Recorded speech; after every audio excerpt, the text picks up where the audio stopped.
नमस्कार। आकाशवाणी से समाचार संध्या के साथ मैं लवली निगम।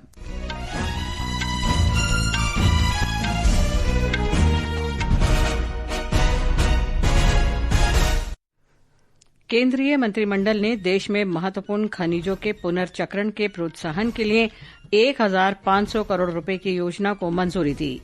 विदेश मंत्री सुब्रमण्यम जयशंकर और जर्मनी के विदेश मंत्री जोहान वडेफुल ने अर्थव्यवस्था, जलवायु परिवर्तन, रक्षा, प्रौद्योगिकी क्षेत्रों में द्विपक्षीय संबंधों को बढ़ावा देने पर चर्चा की। जीएसटी परिषद की 56वीं बैठक नई दिल्ली में शुरू। 2 दिन की बैठक में कर दरों को युक्तिसंगत बनाने और अनुपालन को सरल करने सहित अगली पीढ़ी के सुधारों पर विचार विमर्श हो रहा है। छत्तीसगढ़ के सुकमा जिले में 9 महिलाओं सहित 20 माओवादियों ने आत्मसमर्पण किया। उत्तर पश्चिमी भारत में मूसलाधार बारिश का कहर जारी। जम्मू कश्मीर, पंजाब और हिमाचल प्रदेश बाढ़ और व्यापक विनाश का सामना कर रहे हैं। और बिहार में एशिया कप हॉकी चैंपियनशिप में भारत और कोरिया के बीच सुपर 4 मुकाबला जारी। और अब समाचार विस्तार से।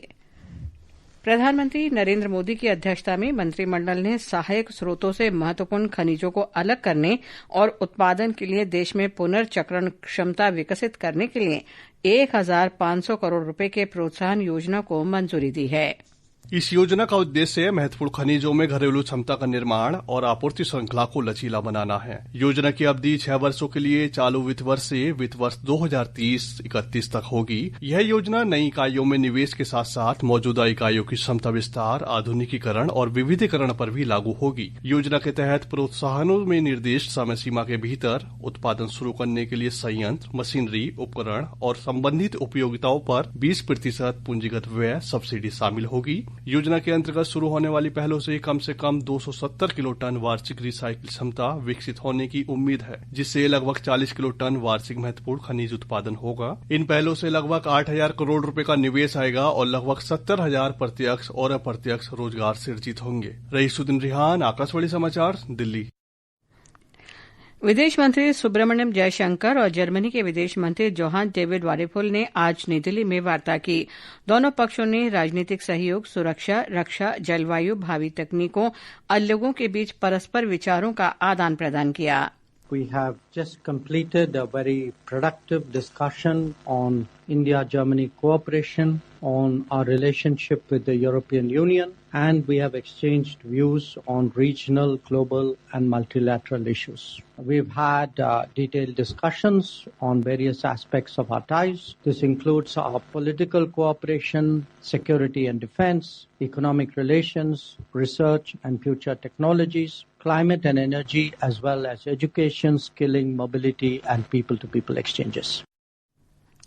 डॉक्टर जयशंकर ने कहा कि जर्मनी ने आतंकवादी हमलों से भारत के आत्मरक्षा के अधिकार का समर्थन किया है।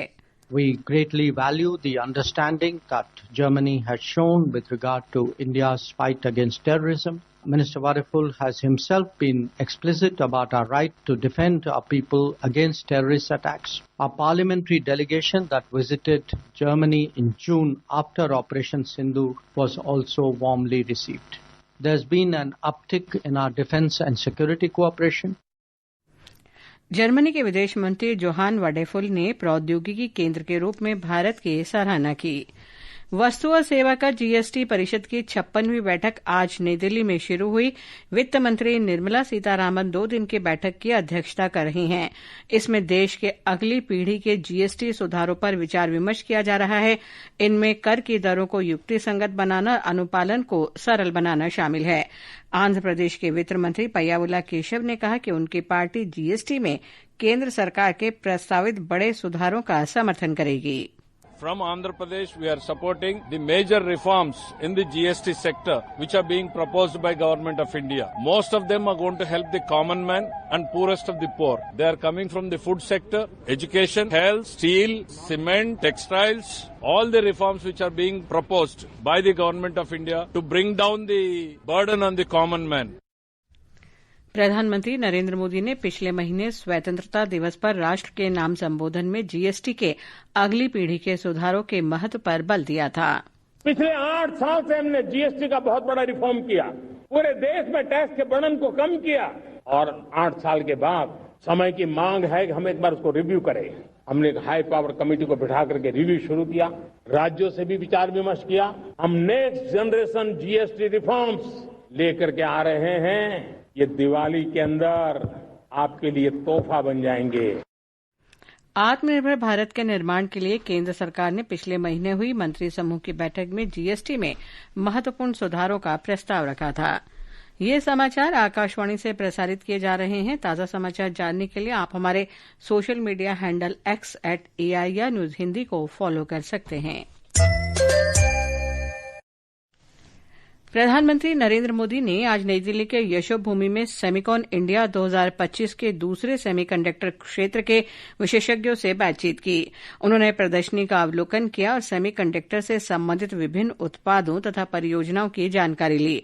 श्री मोदी ने सेमिकॉन इंडिया के सीईओ गोलमेज सम्मेलन में शामिल हुए। 3 दिन के सम्मेलन का उद्घाटन कल प्रधानमंत्री ने किया। सम्मेलन का उद्देश्य वैश्विक सेमीकंडक्टर आपूर्ति श्रृंखला में भारत को एक विश्वसनीय भागीदार के रूप में स्थापित करना है। राष्ट्रपति द्रौपदी मुर्मू ने विद्यार्थियों से डिजिटल युग में उपलब्ध विशाल शिक्षण संसाधनों का उपयोग करने का आग्रह किया है। तिरुवरूर में तमिलनाडु केंद्रीय विश्वविद्यालय के दीक्षांत समारोह में राष्ट्रपति ने कहा कि देश के उद्योग चौथे चरण के लिए तैयार हैं और विद्यार्थियों को इसका अधिकतम लाभ उठाना चाहिए। उन्होंने विद्यार्थियों से नई शिक्षा नीति की भावना के अनुरूप समाज के विकास में सक्रिय रूप से योगदान देने का आग्रह किया।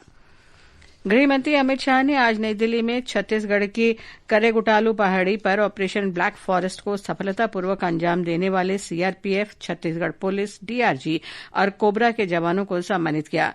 श्री शाह ने कहा कि ऑपरेशन के दौरान जवानों की बहादुरी और पराक्रम को नक्सल विरोधी अभियानों के इतिहास में स्वर्णिम अध्याय के रूप में याद किया जाएगा।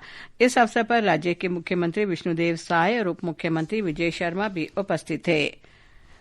छत्तीसगढ़ के सुकमा जिले में आज 9 महिलाओं सहित 20 माओवादियों ने आत्मसमर्पण किया। इन पर 33 लाख रुपए का इनाम घोषित था। जिले के पुलिस अधीक्षक किरण चौहान ने बताया कि ये माओवादी हिंसा की कई घटनाओं में शामिल थे। 20 नक्सलियों में 9 महिला नक्सली और 11 पुरुष नक्सली है। पे सब मिला के 33 लाख का इनाम रखा गया है। इनमें 2 नक्सलियों पे 8 लाख का इनाम है, 1 नक्सलियों के 5 लाख का इनाम है। इसके अलावा 4 नक्सलियों पे 4-4 लाख का इनाम है और बाकी अन्य नक्सली अग्र संगठन के सदस्य है। सभी नक्सलियों को शासन द्वारा जो आत्मसमर्पण पॉलिसी है उसके अनुसार सभी बेनिफिट्स मिलेंगे, उनको रिवॉर्ड मिलेगा। भारतीय जनता पार्टी ने 2 मतदाता फोटो पहचान पत्र रखने पर कांग्रेस नेता पवन खेड़ा की आलोचना की है। नई दिल्ली में पार्टी प्रवक्ता शाजिया इल्मी ने दोषियों के खिलाफ उचित कार्रवाई के लिए निर्वाचन आयोग से उच्च स्तरीय जांच की मांग की। कांग्रेस ने एक बार फिर साबित कर दिया है कि उसे लोकतंत्र से मतलब नहीं है, वोट छलावे से मतलब है। हम मांग करते हैं कि इलेक्शन कमीशन इसकी उच्च स्तरीय जांच करे और दोषियों के खिलाफ कानूनी कार्रवाई करे और राहुल गांधी अपनी इस चुप्पी को फौरन तोड़ें।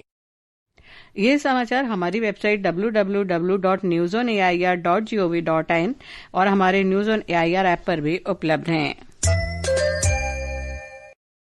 उत्तर भारत में लगातार हो रही बारिश से कई राज्य जलमग्न सड़कों और बाढ़ की समस्या से जूझ रहे हैं। जम्मू कश्मीर, हिमाचल प्रदेश और उत्तराखंड में पिछले कुछ दिनों से बादल फटने की कई घटनाओं से अचानक आई बाढ़ में कई लोगों की मौत हो गई और कई अन्य लापता हैं।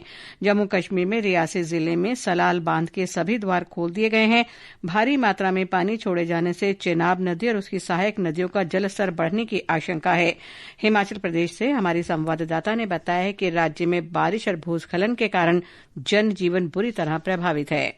राज्य में पिछले 24 घंटों के दौरान हुई भारी वर्षा व भूस्खलन की घटनाओं में 9 लोगों की मृत्यु हो गई है, जबकि 15 अन्य घायल हैं। आपदा प्रभावित क्षेत्रों में राहत व बचाव कार्यों को युद्ध स्तर पर चलाया गया। मणिमहेश यात्रा के दौरान भरमौर में फंसे करीब 80 यात्रियों को हेलीकॉप्टर के माध्यम से चंबा पहुंचाकर उनके गंतव्य के लिए भेजा गया। मुख्यमंत्री सुखविंदर सिंह सुक्खू ने मणिमहेश में फंसे 700 श्रद्धालुओं को वायुसेना हेलीकॉप्टरों के माध्यम से सुरक्षित निकालने के निर्देश दिए हैं। खराब मौसम को देखते हुए राज्य सरकार ने प्रदेश के सभी निजी व सरकारी शिक्षण संस्थानों को आगामी 7 सितंबर तक बंद रखने के आदेश जारी किए हैं। प्रभा शर्मा, आकाशवाणी समाचार, शिमला।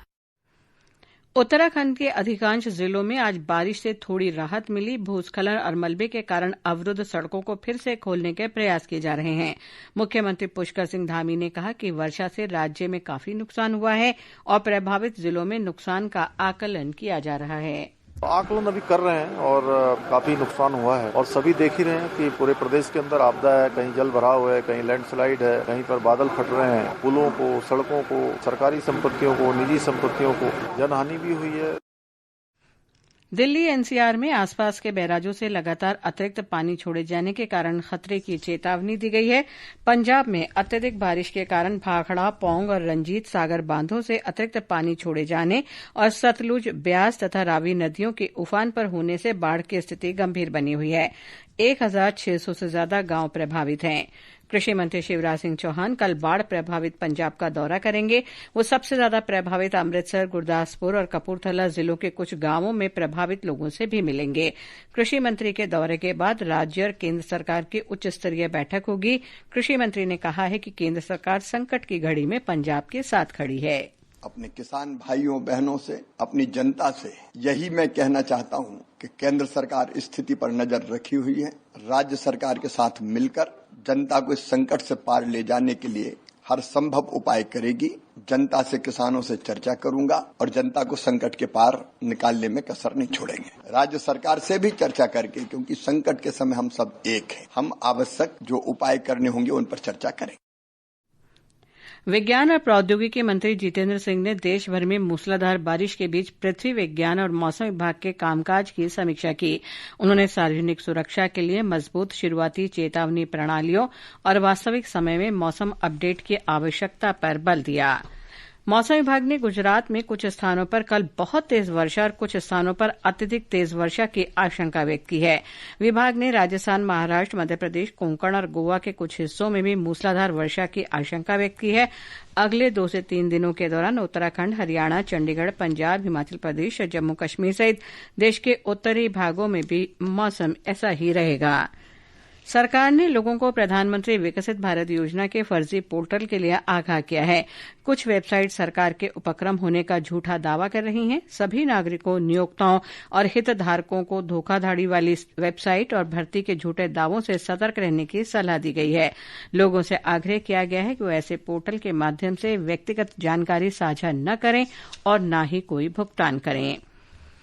भारतीय सूचना सेवा के सेवानिवृत्त अधिकारी बिराज दास का आज गुवाहाटी में निधन हो गया। वे 88 वर्ष के थे। वे 1966 में केंद्रीय सूचना सेवा में शामिल हुए थे। उन्होंने गुवाहाटी के पीआईबी में सूचना सहायक के पद पर कार्य शुरू किया था। वे डिब्रूगढ़ और गुवाहाटी में आकाशवाणी संवाददाता थे। 1996 में उन्हें कोलंबो में विशेष संवाददाता नियुक्त किया गया था। और अब आर्थिक जगत की खबरों के साथ हैं अमित गोयल।